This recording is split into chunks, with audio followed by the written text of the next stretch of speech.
como malignos. Mi maestro asesor para esta clase fue el doctor Matías Salinas Chapa.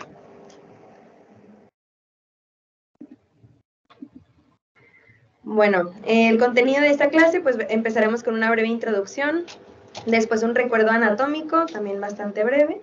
Luego veremos los tumores benignos, en donde abordaremos pues todos estos que estamos viendo aquí.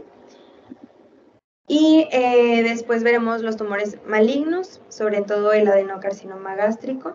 Y por último, pues una conclusión. Bueno, manera de introducción, pues los tumores gástricos benignos son poco frecuentes, son del 5 al 10% de las neoplasias gástricas. Usualmente son asintomáticos y suelen ser un hallazgo incidental. Únicamente pues dan síntomas cuando ya están pues de un tamaño considerable, en donde pudiéramos tener como síntomas hemorragia, pérdida de peso, dolor, saciedad temprana, entre otros. Y bueno, en el cáncer gástrico la estadificación preoperatoria precisa es esencial para un manejo quirúrgico óptimo, quimioterapia adyuvante y o posoperatoria. Es por eso que, bueno, nosotros como radiólogos pues tenemos este papel tan importante en el caso del cáncer gástrico.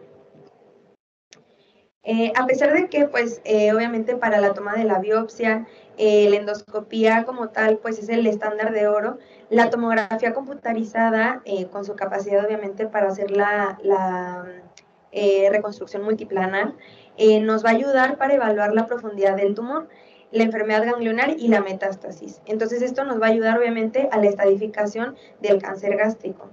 Y bueno, aquí tenemos una técnica sugerida de la tomografía, cómo preparar al paciente en caso de que nosotros sospechemos que hay un tumor gástrico, no necesariamente el cáncer nada más.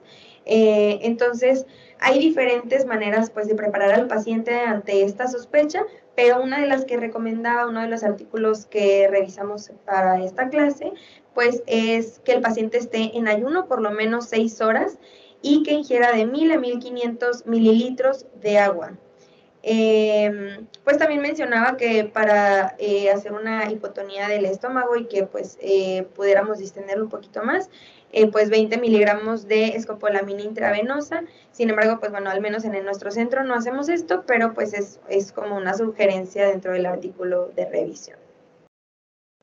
Y bueno, en cuanto al recuerdo anatómico, pues tenemos aquí para mencionar las diferentes partes del estómago, empezando por el cardias, que es la primera parte donde está, pues que está rodeando la unión gastroesofágica. Luego tenemos el fondo, que es la parte más alta del estómago, que es la que en la radiografía, cuando está en bipedestación el paciente, pues nos va a formar pues la burbuja gástrica, o donde se va a depositar el aire en esta proyección de radiografía. Luego tenemos el cuerpo delimitado por la curvatura menor y la curvatura mayor, que lo estamos viendo también en este estudio contrastado. El antro pilórico y pues el píloro, que pues funciona como un esfínter para el paso del contenido alimenticio hacia el duodeno. Y en cuanto a la irrigación arterial y venosa, pues vamos a recordar que la curvatura menor está irrigada por la arteria gástrica derecha y la arteria gástrica izquierda, y la curvatura mayor va a estar irrigada arterialmente por la arteria gastroepiploica derecha y la arteria gastroepiploica izquierda, y el fondo por los vasos cortos. Y el drenaje venoso del estómago está dado por la gástrica izquierda y la gástrica derecha en su curvatura menor, las cuales van a drenar hacia la vena porta, y la gástrica derecha en la curvatura mayor va a drenar hacia la vena mesentérica superior, y la gastroepiploica izquierda, perdón, hacia la vena esplénica. Y bueno, ya pasando a los tumores benignos, pues decidí dividirlos por su origen. Entonces vamos a ver de origen mesenquimal o mesenquimatoso, de origen epitelial y otros. Es importante mencionar que en el quiste de duplicación y los divertículos gástricos no son como tal tumores gástricos, pero pues pueden ser como un pitfall o un punto de confusión cuando los estemos viendo ante una sospecha de algún tumor gástrico o pues como hallazgo incidental. Es por eso que los incluí aquí. Entonces, bueno, comenzando pues con una breve introducción también de los tumores gástricos, pues mencionar que lo más común son los pólipos, que ocupan de un 85 a 95%. La mayoría, como ya mencioné en la introducción, pues son asintomáticos. Ya en caso de que tengan un tamaño considerable, pues pueden llegar a dar síntomas obstructivos, pérdida de peso, dolor epigástrico o sangrado de tubo digestivo, entre otros. Empezando por los de origen mesenquimal o mesenquimatoso, tenemos al lipoma, que la localización más frecuente va a ser en el antro y en el píloro, por lo tanto, pues pueden dar síntomas de obstrucción, dolor abdominal y sangrado de tubo digestivo en caso de ser más grandes. Del 90 al 95% tienen una localización submucosa y en la tomografía lo vamos a ver como en esta imagen que estamos viendo aquí, donde vemos esta imagen redondeada, bien definida, que tiene una atenuación pues de grasa de menos de 60 a menos de 120 unidades Hounsfield. Ya si llegan a ser grandes, pueden causar ulceración, hemorragia, intususcepción u obstrucción. En cuanto a los tumores neurogénicos, pues son raros en el tracto gastrointestinal, siendo el más frecuente el schwannoma, donde el estómago pues va a ser la ubicación más común de los tumores neurogénicos del tracto gastrointestinal. El schwannoma surge del plexo mientérico dentro de la muscularis propia del tracto gastrointestinal, y pues el sitio más común va a ser el estómago con un 60 a un 70%, seguido del colon y recto. Son tumores submucosos y pues suelen ser asintomáticos como todos los tumores benignos. Bueno, y hablando del schwannoma, que es el más frecuente, suele estar ubicado en la curvatura menor. Lo vamos a ver, como lo vemos aquí en esta imagen, como una masa submucosa ovoide con márgenes bien delimitados. Puede ser un crecimiento exofítico, endofítico o mixto. Y el hallazgo característico va a ser un realce homogéneo en la tomografía en fases tardías o de equilibrio, como lo vemos en esta imagen. En fases un poquito más tempranas, pues lo vamos a ver un poquito más hipodenso, y ya luego en las fases tardías o de equilibrio ya tiene un realce que prácticamente está homogéneo pues a la visualización de la tomografía. Pasando a los tumores vasculares, pues son del menos del 2% de los tumores gástricos benignos, realmente no son frecuentes. El tumor glómico es un tumor hipervascular, intramural o submucoso. La localización más frecuente es el antro, y en la tomografía lo vamos a ver como una masa solitaria bien definida y redondeada. En la tomografía simple lo vamos a ver isodensa, pero en la tomografía contrastada, al ser hipervascular, pues va a presentar un ávido realce, como lo podemos ver aquí. El leiomoma gástrico se ubica sobre todo en el cardias, y en la tomografía lo vamos a ver como una masa homogénea de baja atenuación, como lo podemos ver en esta imagen, con un patrón de crecimiento endoluminal y, pues bueno, como ya mencioné, lo más frecuente a nivel del cardias. Y pasando a los pólipos, que es de los hallazgos más frecuentes, los pólipos los van a encontrar en el 2 al 4% de los pacientes a los que se les practica una endoscopía y 1.7% por estudios de imagen. Los hallazgos por imagen pues van a ser protrusiones de la mucosa, intraluminales y de bordes bien delimitados. Y dentro de la clasificación tenemos los hiperplásicos, los pólipos de glándulas púndicas y los adenomatosos. Entonces aquí les traje esta tablita, algo así como comparativa, en donde vemos las características de cada uno. Los pólipos hiperplásicos pues son los más comunes y se presentan en un 75% de los casos. Estos están asociados a gastritis crónica por Helicobacter pylori. Y en la tomografía lo vamos a ver como masas múltiples, redondeadas y sésiles con superficie lisa. Miden de 5 a 10 milímetros aproximadamente. Se ubican sobre todo en el cuerpo o en el fondo gástrico y tienen un riesgo de malignidad al presentar más de 1 centímetro. Por lo tanto, pues es importante que si los vemos, pues hay que reportarlo con todo y el tamaño para ver pues el riesgo de malignidad que puede llegar a tener. Los de células púndicas pues son esporádicos y están asociados a uso de inhibidores de bomba de protones o síndrome de poliposis adenomatosa familiar. Se ubican sobre todo en el fondo, así como los hiperplásicos, pero también en el cardias. Son defectos intraluminales y pueden ser sésiles o pedunculados. Y los adenomatosos, pues es en el 10% de los casos y pueden ser pedunculados con contorno lobulado Se ubican sobre todo en el antro, miden hasta 2 centímetros y del 8 al 59% está asociado a cáncer gástrico sincrónico. Esa es la importancia de los pólipos adenomatosos porque pues están íntimamente relacionados con malignidad. Y se asocian también a poliposis adenomatosa familiar, Peutz-Jeghers y síndrome de Cowden.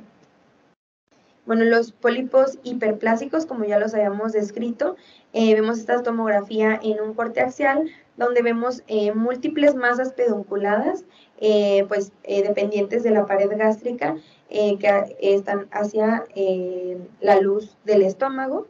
Y bueno, ya en este estudio contrastado, vemos múltiples defectos de llenado en el cuerpo gástrico.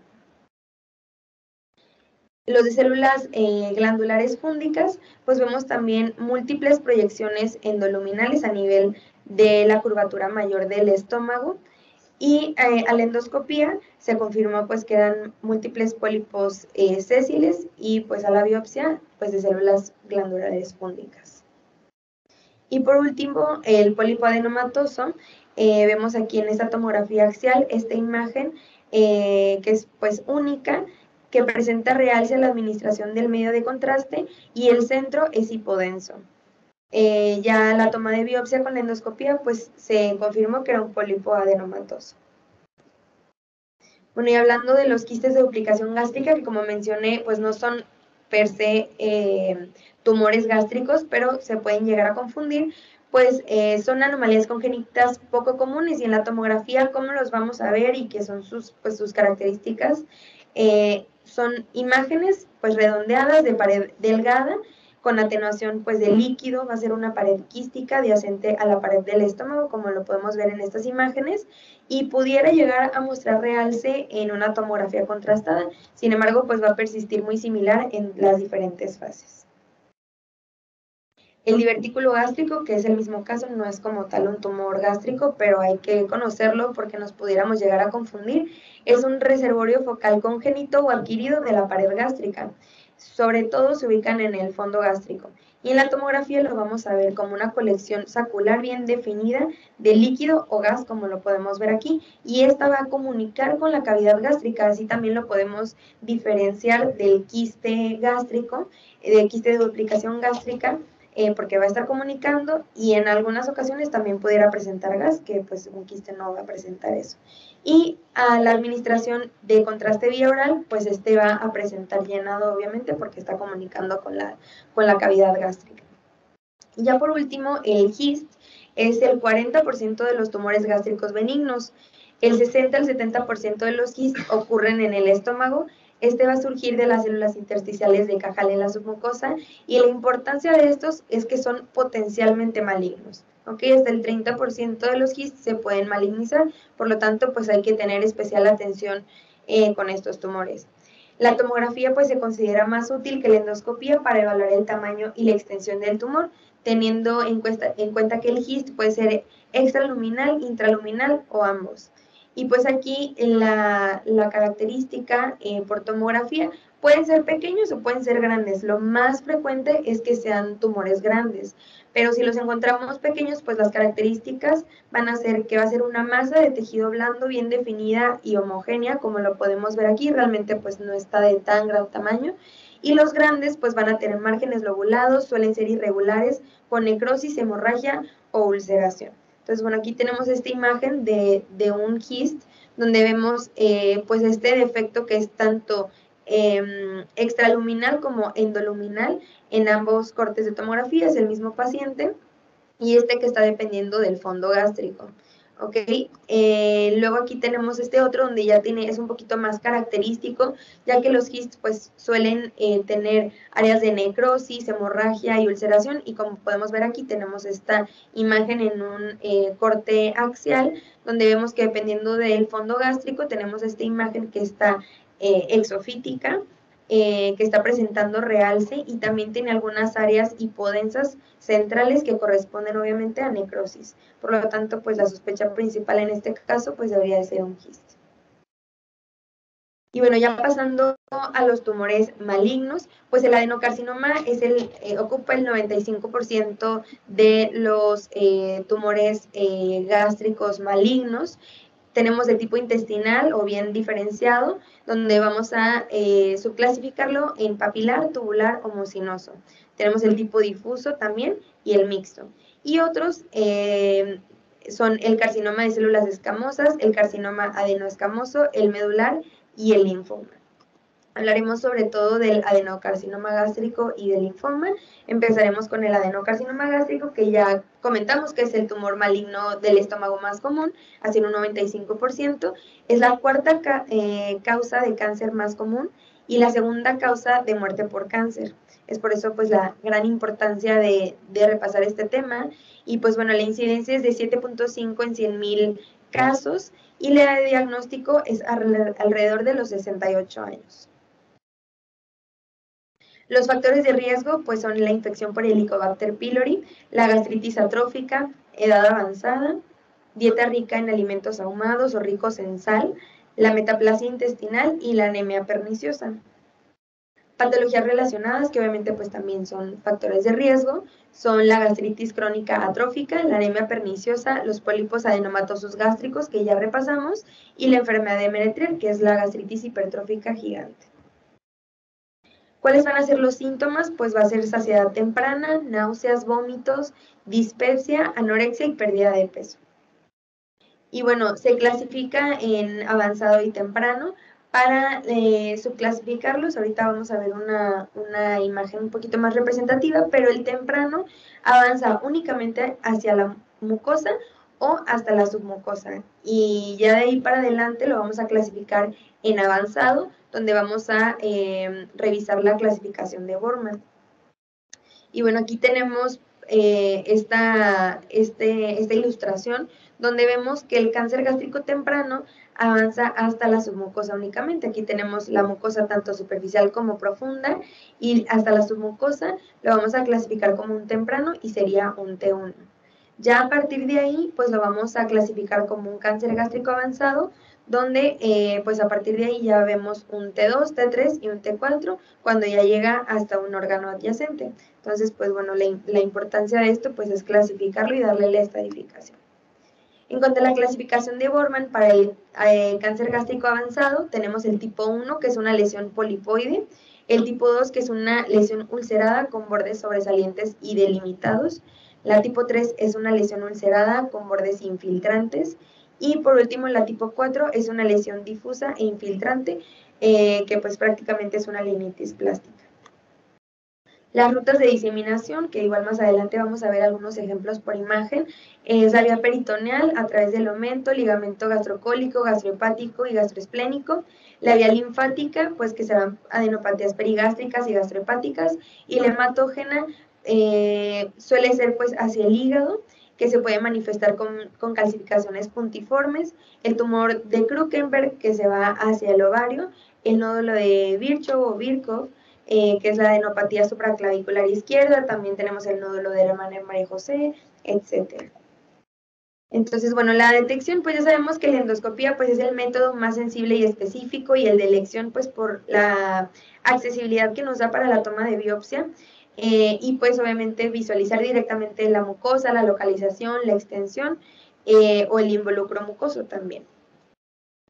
Pero nosotros pues por imagen también vamos a tener pues varios hallazgos. Si bien la serie gastrodenal pues no es el estudio de elección ni indicado para pues el diagnóstico ni la estadificación, mucho menos de un cáncer gástrico, pues pudieran enviarnos a nosotros pues algún paciente con alguno de estos síntomas y pues bueno, indicar la serie gastrodenal, y tenemos que conocer cuáles son los patrones radiográficos que nosotros podemos llegar a encontrar y que nosotros tenemos que reportar. Por lo tanto, el primero es la úlcera maligna, que va a estar descrita como una úlcera irregular, que va a distorsionar y obviamente retraer las áreas gástricas adyacentes, presencia de pliegues nodulares e irregulares cercanos a la úlcera, los pliegues fusionados o amputados y o presencia de una masa tumoral formando un ángulo agudo con la pared gástrica.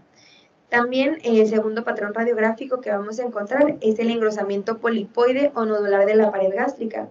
Y ya por último, el patrón infiltrativo difuso, como la linitis plástica, pues va a haber una difusa disminución de la distensibilidad del estómago y un engrosamiento difuso de los pliegues. Y bueno, aquí tenemos los hallazgos por imagen, donde vemos pues esta lesión polipoide que, si ven, pues está retrayendo los pliegues gástricos adyacentes a pues esta imagen irregular, pues que está de bordes ahí parcialmente definidos. Y aquí vemos un poquito mejor pues esta úlcera que prácticamente es como, se está formando como un cráter, y vemos que todos los pliegues gástricos están siendo retraídos hasta y justamente donde está la úlcera, pues los pliegues gástricos se ven amputados. Estos son pues hallazgos característicos o que nos tienen que hacer sospechar de malignidad, por lo tanto pues es importante reportarlos en caso de que lo encontremos como un hallazgo pues incidental. Y ahora sí, hablando de la tomografía, pues esta tiene más de un 90% de precisión para la detección del cáncer gástrico, obviamente usando las técnicas de reconstrucción multiplanar y también pues ya ahora la gastroscopía virtual. Los agentes de contraste positivos nos pueden llegar a enmascarar el realce de la pared gástrica y también a dificultar el reformateo en 3D, y por lo tanto pues por lo menos en la literatura dice que en ocasiones pues es mejor evitarlos. Lo que nos va a ayudar bastante es los agentes de contraste neutros, como lo es el agua, donde vamos a administrar de 500 a 750 mililitros de agua 15 minutos antes de la exploración y 250 mililitros adicionales inmediatamente antes de la exploración, pues para que podamos llenar o al menos abarcar bastante de la capacidad gástrica. Los agentes de contraste negativos son los preferidos para el reformateo en 3D y la gastroscopia virtual. ¿Y cómo lo vamos a hacer? Pues bueno, vamos a mezclar una pastilla de efervescente con 5 a 10 mililitros de agua, y también pues lo vamos a administrar previo a la toma del estudio para poder tener pues un adecuado contraste negativo. Las posiciones, pues bueno, la oblicua posterior izquierda y la de decúbito derecho pueden ser usadas dependiendo de dónde queramos evaluar, ya sea el antro gástrico y el fondo, pues respectivamente. La fase venosa portal nos va a servir para delinear las capas de la pared gástrica, y la arterial para pues la anatomía vascular del estómago. Y ahora hablando del estadiaje, pues bueno, la verdad está bastante fácil debido a que pues son las 5 capas del estómago, de la pared del estómago, y ya pues por último la extensión a estructuras vecinas.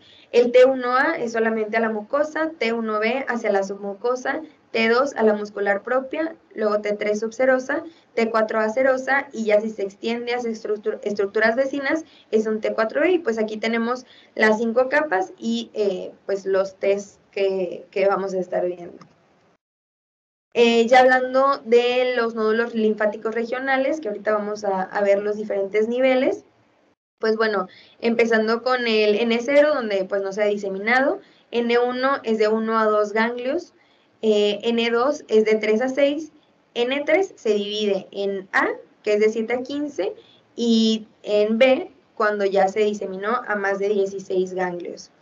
Y ya las metástasis, pues como ya conocemos, MX es que no se puede evaluar, M0 no se ha diseminado, y M1 pues ya se diseminó a otras partes. Entonces la verdad el estadiaje del cáncer gástrico no está tan complicado, pero ya cuando pasamos a la clasificación linfática, pues bueno, sí es importante conocerlo. Lo bueno pues es que tenemos el recurso de poderlo revisar en el momento, pero pues es bastante importante conocer que existe esta clasificación, y pues que tenemos los diferentes niveles, ¿verdad? De los ganglios linfáticos, empezando por el número 1, que son los que están a la derecha del cardias, 2 a la izquierda del cardias, 3 a lo largo de la curvatura menor, 4 a nivel de la curvatura mayor, 5 que son suprapilóricos, 6 infrapilóricos, 7 a lo largo de la arteria gástrica izquierda, luego el 8 de la arteria hepática común,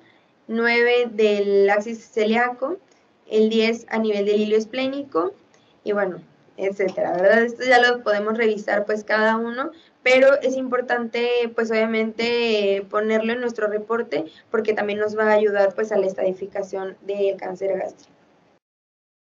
Y bueno, ya hablando de los hallazgos por imagen, pues lo podemos ver como un engrosamiento mural focal con o sin ulceración, a manera muy general. También la mucosa se puede ver polipoidea con realce o una masa intraluminal, o podemos ver ya como un engrosamiento difuso de la pared gástrica de baja atenuación con escaso realce y calcificaciones puntiformes, sobre todo cuando son mucinosas y en anillo de sello. Entonces, bueno, ya hablando de cada uno de los hallazgos según la T que le vayamos a otorgar, pues bueno, en T1A, mencionaba la literatura que puede que nosotros ni siquiera veamos hallazgos por imagen, pero bueno, en esta tomografía, pues sí estamos viendo aquí esta lesión polipoidea, que la verdad es bastante pequeña, dependiendo de la pared gástrica a nivel de la curvatura menor, ¿ok? Entonces, bueno, esto se clasificó como un T1A. El T1B vamos a tener un realce intenso con engrosamiento focal de la capa interna de la capa interna con capa submucosa y hipodensa preservada. Entonces, como estamos viendo en estas imágenes de tomografía en cortes axiales, donde vemos el engrosamiento aquí que está un poquito nodular a nivel de la curvatura mayor del estómago, ya pues hacia el antro pilórico más o menos, donde vemos que hay un realce ávido de la capa interna de la mucosa, pero vemos también esta parte hipodensa que está preservada pues en el grosor de la pared gástrica. Entonces, pues esto se clasificó como un T1B. El T2 y el T3 pues lo engloba también de manera general, pero ya hay hallazgos específicos de cada uno. Sin embargo, pues bueno, mencionándolo aquí englobado, pues bueno, se puede ver como una pared engrosada con preservación de la capa externa de la pared gástrica y de la grasa perigástrica. ¿Ok? Porque como ya revisamos, si se extiende hacia más allá de la pared gástrica, pues ya pasa a ser un T4. Entonces, aquí en estas imágenes estamos viendo a nivel del cardias, pues que hay un franco engrosamiento de la pared gástrica, preservando la grasa perigástrica y pues que no está pasando más allá pues de lo que viene siendo el espesor de la pared gástrica, lo mismo que aquí, ¿ok? Bueno, y el T4 ya es toda la pared engrosada del estómago con un realce irregular, como lo vemos en estas imágenes, de la capa externa y extensión también a órganos adyacentes. Entonces, tenemos aquí esta imagen en axial y en coronal, pues donde vemos que tiene sí un ávido realce de la pared gástrica y engrosamiento prácticamente de toda.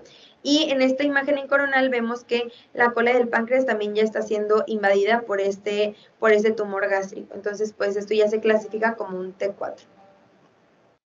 Y bueno, hablando de la enfermedad a distancia del cáncer gástrico, pues las metástasis pueden ser tanto hematógenas, peritoneales, linfáticas o por extensión directa. La metástasis hematógena más frecuente va a ser al hígado en un 37%, pulmón en un 16%, hueso en un 16% también. Todos los demás sitios, como el cerebro, suprarrenales o pleura, entre otros, pues son menores al 10%. Las metástasis peritoneales pues se pueden manifestar como ascitis maligna y nódulos o masas peritoneales. Y pues el tumor de Krukenberg pues es una metástasis a los ovarios a través de una siembra peritoneal. La diseminación linfática a los ganglios perigástricos es un hallazgo bastante común y es un hallazgo temprano. Por lo tanto, pues bueno, lo más común es que lo encontremos a nivel del ligamento gastrohepático, los celíacos y ganglios mesentéricos superiores. Los ganglios perigástricos mayores a 6 milímetros nos tienen que llamar la atención porque muy probablemente correlacionen con malignidad. Y bueno, la extensión directa a través de los ligamentos peritoneales, pues se puede ir a hígado, a vaso o a colon transverso a través del ligamento gastrohepático, gastroesplénico o del ligamento gastrocólico respectivamente. Y pues bueno, aquí tenemos algunos ejemplos de la enfermedad metastásica a distancia. Esta es una tomografía en corte axial enfocada a la zona pues del hueco pélvico en una paciente femenina con diagnóstico de cáncer gástrico, donde vemos a nivel del anexo derecho, pues esta imagen hipodensa con realce periférico de su pared y pues que bajo el contexto clínico, y bueno, también adicional, pues tiene también ascitis, pues que también bajo el contexto clínico de un cáncer gástrico, pues nos habla de una enfermedad a distancia, es un tumor de Krukenberg, ¿ok? Con ascitis maligna.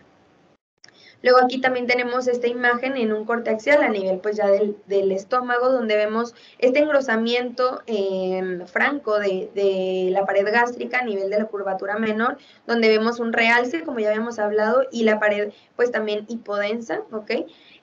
A nivel del lóbulo hepático izquierdo vemos esta imagen también hipodensa, redondeada, pues con discreto realce periférico a la administración del medio de contraste, y también a nivel de la suprarrenal del lado derecho, pues también vemos una imagen redondeada, hipodensa, con discreto realce, periférico también, que bajo el contexto clínico de un cáncer gástrico, pues nos hace sospechar de una enfermedad metastásica.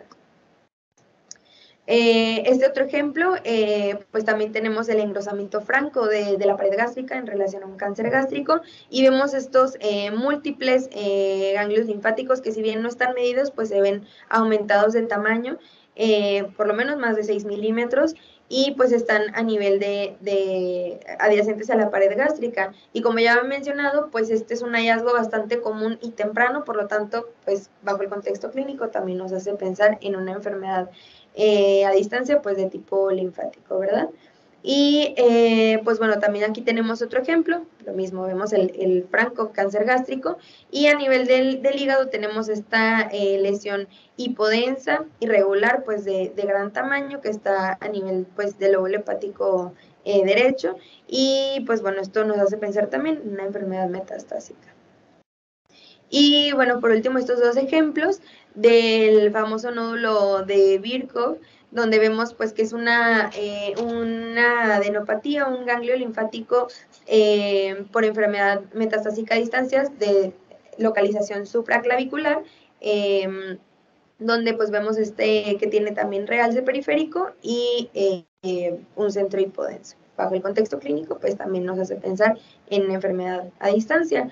Y el nódulo de la hermana María José, que pues se puede ver en bastantes cánceres, también en tumor de ovario, etcétera, pero también el cáncer gástrico nos pudiera llegar a dar este tipo de metástasis, pues que es un nódulo que está a nivel pues umbilical. Entonces, pues nada más para tenerlos en cuenta, que si los encontramos, pues también correlacionan. Y ahora pasando al linfoma, de manera bastante breve, pues puede ser primario o secundario. El primario va a surgir del tejido linfoide asociado a la mucosa o MALT, y este está asociado a la infección por Helicobacter pylori. Y el secundario es un linfoma sistémico que afecta al estómago. Y bueno, los hallazgos por tomografía va a ser un engrosamiento difuso de la pared gástrica mayor a 1 centímetro de grosor, también con adenopatías asociadas y sin obstrucción de salida gástrica ni inflamación perigástrica. Entonces aquí tenemos esta imagen de tomografía en un corte axial, donde vemos la pared bastante engrosada de manera generalizada, y vemos estos ganglios pues ahí adyacentes que están asociados también a este engrosamiento del estómago. Pues también nos puede llegar a confundir con el adenocarcinoma gástrico, y pues bueno, ahí pues confirmar con la biopsia. Y bueno, hay metástasis que también afectan el estómago, sin embargo, pues son bastante raras, es menos del 1% de los sitios de enfermedad metastásica, y estos pueden ser de ovario, pueden ser también por diseminación linfática, hepático, pulmón, etcétera. ¿Y cómo los vamos a ver por tomografía? Pues se van a ver como lesiones cavitadas, intramurales nodulares, se pueden también presentar como linitis plástica o una pared gástrica marcadamente engrosada con realce y pliegues conservados. Entonces aquí tenemos esta imagen de tomografía en corte axial también, donde vemos pues que a nivel de la pared gástrica tenemos algunas lesiones que están extraluminales y otras endoluminales, pero que se ven pues como polipoideas dependientes de la pared gástrica. Obviamente todo es correlacionarlo pues con el contexto clínico del paciente, pero bueno, esto también se puede llegar a presentar en el estómago a pesar de ser raro. Y pues bueno, a manera de conclusión, pues la ecografía endoscópica es más precisa para evaluar la profundidad de la invasión de la pared en el cáncer temprano, pero obviamente está limitado ante un cáncer estenótico, pues porque no va a pasar el endoscopio, o localmente avanzado y pues la detección de las metástasis a distancia. El papel pues de nosotros debe ser de conocer las características por imagen de las principales patologías, sus diferenciales y también proporcionar información pues al médico tratante para su adecuado estadiaje y seguimiento del cáncer gástrico, ya que esto pues va a determinar bastante la terapéutica de nuestro paciente, ¿verdad? Y bueno, muchas gracias, estas fueron mis referencias. Muy bien, doctora, gracias. ¿Alguien tiene alguna pregunta, doctora? ¿Un comentario? ¿Nadie? Otra de las manifestaciones poco frecuentes del cáncer gástrico de diseminación, aparte de las que ya mencionó la doctora, que son muchas, es la diseminación linfagítica del pulmón. Recordar que la causa más frecuente de diseminación linfagítica del pulmón son cáncer de mama o cáncer del propio pulmón. Y de las abdominales, lo más común es el cáncer gástrico o el cáncer de páncreas. Y la fisiopatología del nódulo de Virchow generalmente son émbolos que van a través del conducto torácico y se depositan en los ganglios supraclaviculares. ¿Alguien tiene algún otro comentario? ¿Nadie? No. Gracias.